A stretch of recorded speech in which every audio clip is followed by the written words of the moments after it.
Hindi mother yung nag-intercede dito, pagkamat mothers are intercessors.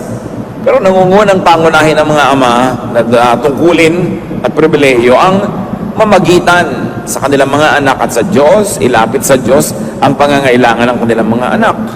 So itong nagpakumbaba na mataas na opisyal ng bayan para sa kapakanan ng kanyang anak na nag-aagaw buhay. Verse 48, Jesus told the official, "You won't have faith unless you see miracles and wonders." Dito ay binigyang puwang ng Panginoon yung katotohanan na ang mga tao ay lalong tumitibay ang pananalig kung makakita ng mga himala at mga patotoo sa kapangyarihan ng Diyos. Verse 49, the man replied, "Lord, please come before my son dies." Nagmamadali ang lalaking ito sapagkat alam niya na konting oras na lang ang natitira sa kanyang anak. Dahil nag-aagaw buhay, malala ang sakit. Sabi niya, pakiusap po, puntahan niyo ang anak ko, hali kayo, bago siya malagutan ng hininga. There was haste in his mission. Nagmamadali dahil kalaban ay oras. Verse 50, then Jesus said, "Your son will live. Go on home to him." The man believed Jesus and started back home. A very loaded sentence. Pinagkaloob ng Panginoon ang kanyang hiling. Sabi niya, mabubuhay ang iyong anak. Hindi siya mamamatay. Umuwi ka na at uwian mo na, puntahan mo na ang iyong anak. Nanalig ang lalaki at umuwi na nga. Nanalig siya at kasunod ng pananalig sa salita ni Jesus, umuwi na siya. Hindi na niya ipinagpilitan na isama si Jesus. Salita pa lang ni Jesus, naniwala na siya. At dahil may paniniwala, may kasunod na action. Umuwi na siya. So Jesus speaks and releases blessings to the patient and of course to the entire family. The man believes and acts on that belief. Verses 51 to 53. Some of the official servants met him along the road and told him, "Your son is better." He asked them when the boy got better, and they answered, "The fever left him yesterday at 1 o'clock." The boy's father realized that at 1 o'clock the day before, Jesus had told him, "Your son will live." So the man and everyone in his family put their faith in Jesus. Habang papauwi na ang lalaking ito, ay nasalubong niya at sinalubong siya ng kanyang mga tauhan. At sinabi niyang, bumuti na po ang pakiramdam ng inyong anak. At kanya itinanong, anong oras na iba? Kasi napakataas ng lagnat. When was the fever broken? Kailan tumigil ang lagnat at nagsimula siyang maging normal? At sabi ng mga tauhan, alauna po kahapon. Marahil ay alauna ng hapon ang pinag-uusapan. Pero 24 hours na yung lumipas, so ganun palang kalayo ang nilakad itong tatay na to para pumunta kay Jesus. Kasi kausap niya si Lord, nung tinanong niya yung mga tauhan, kailan kahapon pa? 1 o'clock pa the day before. Ang haba-haba na ng oras na lumipas sa kanyang paglalakad. At sabi niya, yan ang sabi ni Jesus, your son will live. So ang taong ito at ang sa kanyang sambahayan ay lalo pang nanalig kay Jesus. At maaaring yung mga hindi pa nagsisimulang manalig ay nagsimula na. There was distance. The man walked a long way and he wasn't even home yet when he talked to his household staff. So the power of Jesus is timely and it transcends space. Hindi na siya kailangan lumapit. Hindi na kailangan physically hawakan pa niya yung pasyente. Sinabi lang niya at naganap. At naganap sa pinakatamang oras. Maaring kung nahuli pa siya ng ilang minuto yung lalaking ito sa paglapit sa Panginoon ay baka naging huli na ang lahat. We must observe that the Father believed in Jesus out of the little knowledge that he had of him. konti lang naman ang alam ng lalaking ito tungkol kay Jesus. Dahil una, hindi pa naman nakasulat ang New Testament para siya may mabasa tulad natin. At pangalawang miracle pa lang ng Panginoon itong ginawa niya na ito. So isa pa lang ang credit na miracle, yung sa Cana. At wala namang masyadong maraming eyewitnesses doon except yung mga katulong na naglagay ng tubig doon sa mga banga na naging alak. So konti lang ang kanyang pananalig at alam. Pero sa konting ito, ang dami nang nangyari. Believe in Jesus out of the little that you know of Him. Tulad natin mga kapatid, gaano karami ba talagang alam natin tungkol kay Jesus? Kung alaman natin lahat, 100% ang nakasulat sa New Testament, hindi naman lahat ng ginawa niya sinabi at lahat ng tungkol sa kanya nasulat. So kahit malaman mo lahat yung nakasulat, konti pa rin ang alam mo. And yet, hindi naman natin alam lahat yung nakasulat. Kung minsan yung alam natin, medyo baloktot pa, medyo nakatagilid pa yung theology no, yung interpretation. So, konti lang talagang alam natin. What you know is little. But that little becomes much with Jesus. Isang napakahalagang lesson na matututunan natin dito, yung konti nating alam, yung konti nating pananalig, patuloy nating palaguin sa pamamagitan ng paniniwala pa, pagsunod kay Jesus, at siya ay dumadami. The Father operationalized His faith and interceded. Out of the little knowledge that He had of Jesus, and out of the still little faith that He had, He traveled a long way and interceded for His Son's recovery. So, put your faith to work. Hindi sapat na nananalig, kailangan kumikilos ayon sa pananalig na yon. Kaya ang lalaking ito ay nagkaroon ng bunga ang kanyang pananalig kasi kumilos siya. Hindi lang siya umupo, hindi lang siya tumunganga. Hindi sapat na naniniwala. May ginagawa ka dahil naniniwala ka. And in that case, he interceded. So intercede for those who are unable to pray and believe. What is amazing about this story, hindi naman sinabing nananampalataya yung anak niya na may sakit eh. Hindi naman yung may sakit na tao ang lumapit kay Jesus at nanalangin. Yung ama. So we can intercede for our children. We can intercede for our daughters and for our family members, our parents, our brothers and sisters.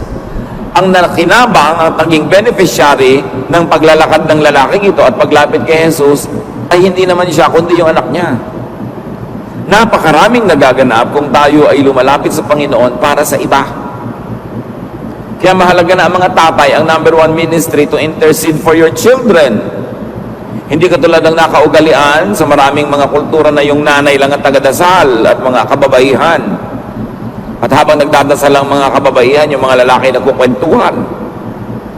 Napakahalaga na pangunahing gawin ng mga ama ng tahanan ang manguna sa spiritual activities, lalong-lalo sa pananalangin at sa paglapit sa Panginoon. Intercede for those who are under your authority. That's why parents dedicate their children, because the children are under the authority of parents. At habang wala pang sariling muang at sariling desisyon ng bata, parents have the authority to decide for them. That's why parents dedicate their young children to the Lord. Intercede for those who are in your family. And whatever concept of extended family you might have, intercession is a very important and a very powerful ministry. And you don't have to have courses in theology. You don't have to have a religious office or title to intercede. This man just went and interceded. But now Jesus is not in Galilee anymore to go to, because Jesus is in our hearts. Kaya mas malapit at mas madali mag-intercede. And now the distance between us and Jesus in intercession is no longer measured in miles or kilometers. It is measured in the intensity of our faith and how godly our lives are lived. Kung ang agwat noon mula kay Jesus ay nasusukat sa distansya, ang agwat ngayon na ang Panginoon ay naninirahan na sa puso ng mga mananampalataya, ang agwat na ngayon ay ang gaano kalapit ang loob natin sa Panginoon o gaano kalayo. At anumang layo yon tinatawid, inilalapit ang ating puso para tayo makapamagitan sa kapakanan ng mga minamahal natin, lalong-lalo yung mga nasa ilalim ng ating otoridad. Very interestingly, Jesus responded to his faith and intercession. The man's son got well. Someone could benefit from other people's intercession. Ang konti-konti na nga ng oras nating manalangin para mag-intercede, lalo itong nabawasan ng umuso yung text. Lalong nabawasan ng umuso yung mga games, ng mga electronic games. Dati ang tao pag nasa traffic na nanalangin, may mga madalangin nila, ilalabas yung maliit na notebook nila, nakalista doon yung mga idadalangin nila pag Martes, pag Miyerkules, pag Huwebes, o sino-sino mga ipapanalangin, chinacheckan nila kung nasagot na yung prayer na yon. Nanakaw pa ngayon yung oras na yon ng sobrang katitext ng tao. Kaya dapat gamitin natin yung technology na yan, yung internet, yung Facebook, yung text na yan, to intercede. Pwede tayo ngayong kumontak ng mga mahal natin sa buhay, anong prayer request nyo? Kumusta ba kayo dyan? Anong maipanalangin ko sa inyo? At madali din mag-pass ng mga prayer request. Pero mga kapatid, huwag lang tayong pass ng prayer request. Dapat tayo rin willing to pray for others. May mga tao, one way makipagrelasyon, lagi nagpapapray. Pero kahit minsan, hindi ka man lang maipag-pray. Merong mga, magbabiyahe ako, itong aking flight number, ipag-pray mo ako. May gagawin akong meeting, itong ka-meeting ko, ipag-pray mo ako. Sige nitong kakilala ko na hindi mo kakilala, may sakit, please ipag-pray mo. Pero ni minsan, hindi ka maalok. Ikaw, may prayer request ba? Ang sabi sa Bible, we should pray one for another. At kung nagta-type tayo sa ating income, ipag-type nyo rin ang oras ng inyong katitext. Dapat at least 10% ng text nyo has something to do with our godly service. Pananalangin para sa iba, pangungumusta para sa iba, pag-share ng mga verses, ng mga lessons, tinatype din yan. May parte dapat dyan ng Panginoon kahit sa technology. So this man went to the Lord and interceded. And because of that, that man got to another cycle or level of faith. Lumapit siya. Pinagkaloob ang kanyang hiling. Hindi namatay ang kanyang anak. Lalong umasenso ang kanyang pananalig. Sumidhi ang kanyang pananampalataya.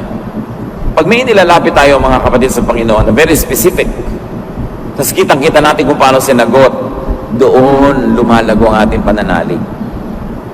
At kahit ang sagot ay no, pero nananalig ka sa Panginoon ay siya'y tama, kahit baligtad sa kagustuhan mo binigay niya, hindi na matamo ang ginagamit mo para makakita, kundi pananalig na mahal ka niya at ibibigay niya kung ano ang mabuti para sa iyo kahit kabaligtaran ng gusto mo, yun din nakakapagpalakas ng pananalig. Pero kailangan lumapit ka, manalangin at makita mo kung paano ka sinasagot. Move up in your faith. It is important to move up in your capacity to believe by operating in your present levels. Kung saan man tayo ngayon, ang taas ng ating pananalig, kailangan doon tayo magsimulang kumilos at lumapit sa Panginoon. Dahil sa konti nating paniniwala, mas marami tayong makikita. John 1:50, Jesus answered, "Did you believe me just because I said that I saw you under the fig tree? You will see something even greater." Here, there was a man who did not want to believe in Jesus initially dahil sa tingin niya wala namang mabuting pwedeng manggaling sa Nazareth. Pero sabi sa kanya ng Panginoon, kitang-kita nga kita noong pa man na nando ka sa lilim ng puno ng igos. Wala namang nakakita sa taong ito, dalagi-isa siya. Sabi niya, "Oh, I believe in you. You are the Son of God. You are the Christ." At sabi ni Lord, dahil lang sinabi ko na nakita kita kanina sa lilim ng puno, naniwala ka, marami ka pang makikitang higit dyan. Dahil naniwala na siya, mas marami pa siyang mapapaniwalaan. Pero pag pinaliit mo yung pananalig, lalong liliit ang pwede mong makita later. Ganun yun eh. You should start a cycle that grows, not a cycle that retrogresses. Those who believe will see more, will believe more, and therefore will accomplish more. So kung ano man ang ating pananalig, mga kapatid, ulit-ulitin natin yan na put it to work. Nananalig ka that the Lord heals, pray and put it to work. And then do what's practical. Kung practical na maggamutan, uminim nito, magpahinga, kumain nun, gawin yun. And watch the Lord at work. Hindi naman kung nananalig ka that the Lord heals, hindi ka nakakain ng gamot o ng masustansyang mga bagay. Dahil yun ang gagamitin ni Lord para kapagalingin. May pinapagaling without it, pero alam mo ba kung ano? So habang hindi mo sure kung paano ka papagalingin, do what is practical, do what is intelligent to do. At dahil gumaling ang pasyente, the official's family believed as well.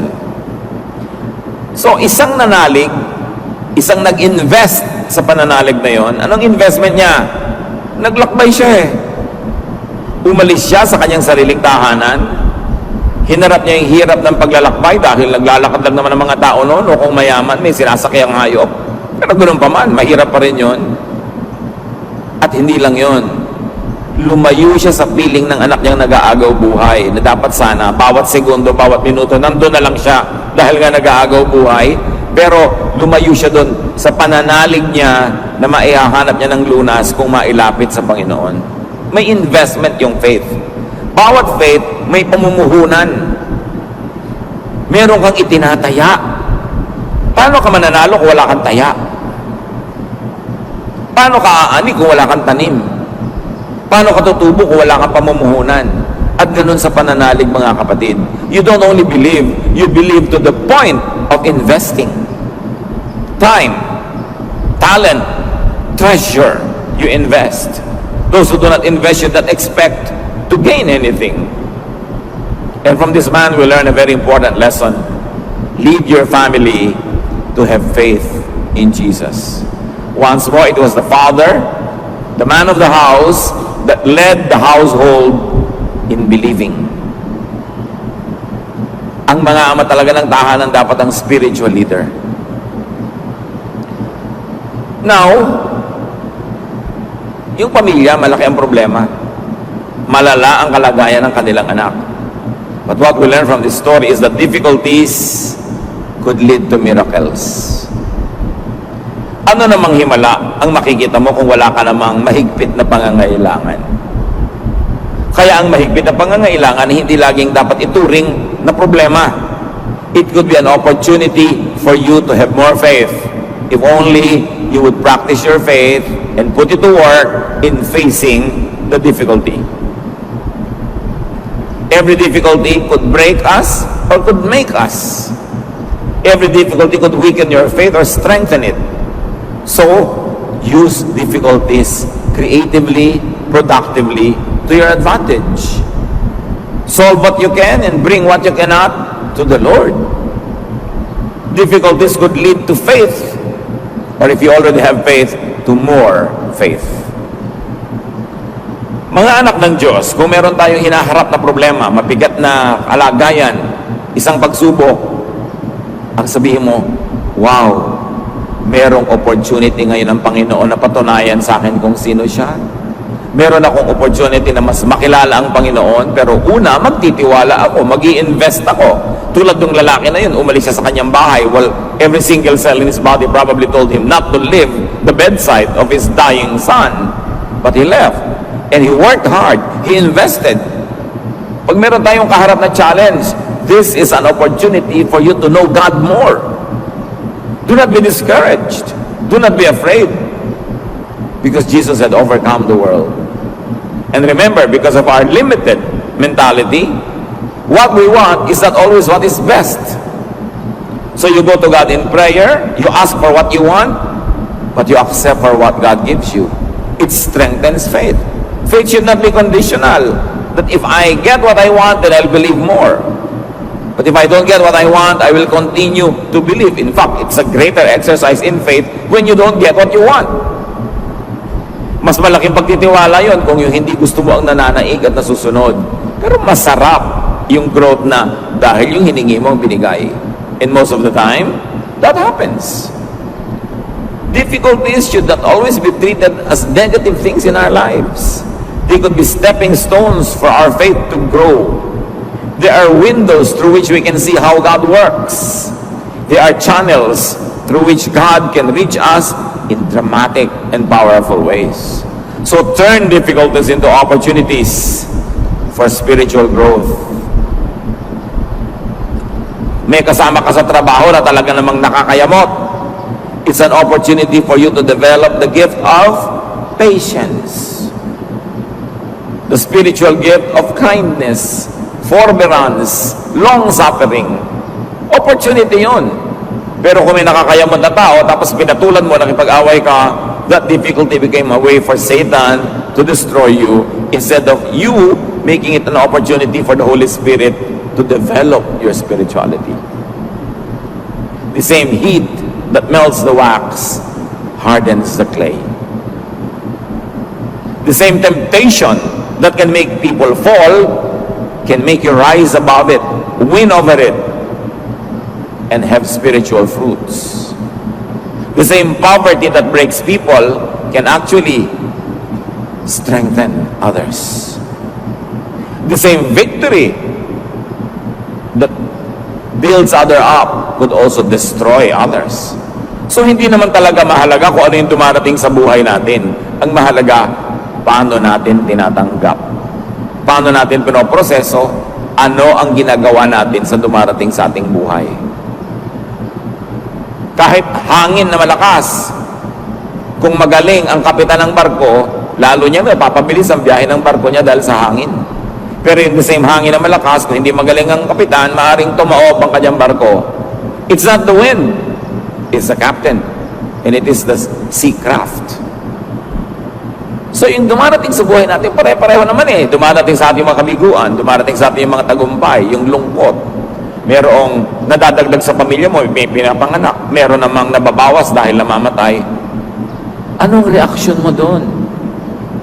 Your reaction is what will determine if your faith would grow negatively or positively, if you would delight God or displease Him, if you would receive blessings or not.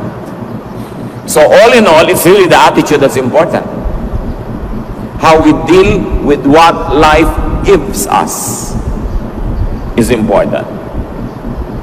What have you already heard about Jesus?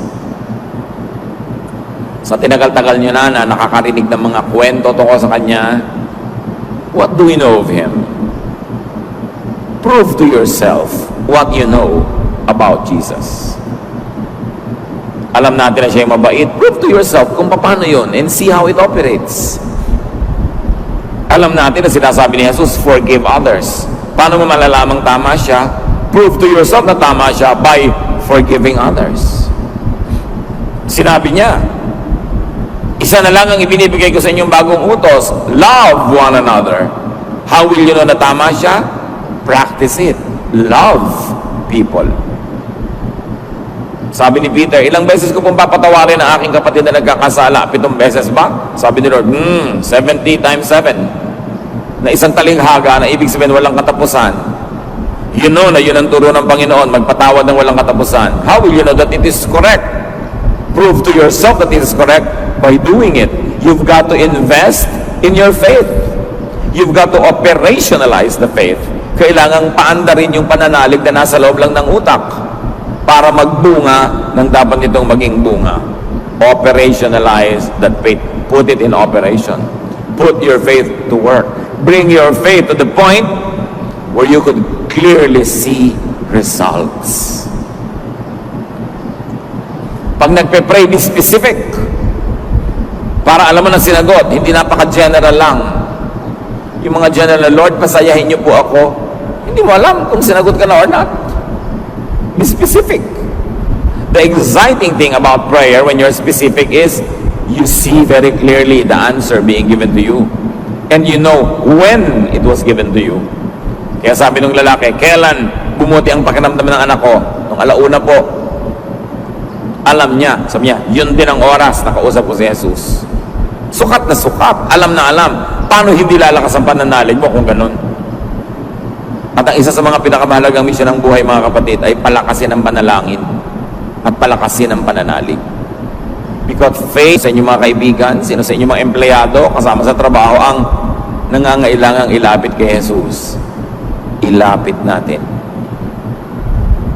Meron tayong duty at meron tayong privilege to intercede. Especially kung tayo ang nakakakilala sa Panginoon at merong pananalig kahit hindi yun ganun kalaki. Know when and how Jesus granted your request. It is exciting to know those details. And bring your family into higher levels of faith. Hindi sapat na naniniwala, nag-church tuwing Sunday or Wednesday or Thursday or whatever. Kailan umaasenso, sumisidhi ang ating pananalig. Develop and practice faith that trusts. Ang tunay na pananalig, nagtitiwala. Kahit sa tingin ng iba, parang hindi praktikal. Alam niyo yung napakatanda ng kwento na bata na nasa ledge, nasa balkonahe ng building, na nagliliyab, may sunog. At kailangan niyang tumalon, second floor lang naman. At merong isang matipunong lalaki sa baba na sabi, tumalon ka, sasaluhin kita. At merong isang payatot na lalaking sinabing, tumalon ka, sasaluhin kita. At yung bata doon sa payatot tumalon, bakit? Eh yun ang tatay niya eh. May tiwala siya. So yung pagtitiwala, hindi laging kung ano yung practical sa tingin ng iba. Mahalaga you operationalize your faith. And when we put our faith in the Lord, we should jump off that ledge and let Him catch us. Meron kang investment. Tulad ng lalaki, umalis sa kanyang bahay para puntahan si Jesus. Meron kang gagawin na malalagay ka sa alanganin kung hindi mag-work si Jesus. Pero doon mo papatunayan na nag-work siya. But when you always play safe, you will never see God at work. Yung mga iba magpe-pray, Lord, gusto ko po nito, pero kung ayaw nyo po, wag na rin. Hindi naman talaga dahil nagtitiwala sa perfect will ni Lord, kundi hinahanda na yung sarili na mabigo. In other words, hindi expectant yung prayer. Yung, sana, pwede, pero kung wala, actually, hindi ko naman talaga ina-expect na ibibigay mo. Paano nga ibibigay? You've got to believe. Without faith, it is impossible to please Him. Ang sinasabi. Kaya napakalinaw na mamarahil mga kapatid na yung faith natin, ilagay mo yung sarili mo to the point na nakataya ka. Develop and practice faith that bets. Kahit hindi kayo nagsusugal, nakakakita kayo niya, nakakita kayo sa pelikula, magtataya ka para ka tumama o matalo. Hindi pwedeng nakatingin ka lang. And in our relationship with Jesus, kailangan tumaya. Hindi ka lang nanonood. Tataya ka para malaman mong tatama ka o hindi ka tatama. You've got to bet. You've got to invest. Kailangang mamuhunan o tumaya. Develop mo na, pero wala ka na nakikitang nangyayari sa buhay mo, wala ka nakikitang sagot sa iyong mga panalangin, habit na lang. Develop faith that sees results. Because that is what Jesus promises. That if you have faith, you will see. Dear God, we thank you that it is possible to see through faith. At ang dalangin namin, Panginoon, ma-develop yung faith naming lahat to the point that we are willing na tumaya. Willing kaming sumunod sa sinasabi nyo kahit parang risky. Willing kami na mag-invest ng panahon, ng oras para gawin ang alam naming ipinagagawa nyo. Kahit hindi kami laging sangayon. Willing kaming sumunod at mag-invest ng oras, ng lakas, maging ng aming mga kabuhayan sa tamang paraan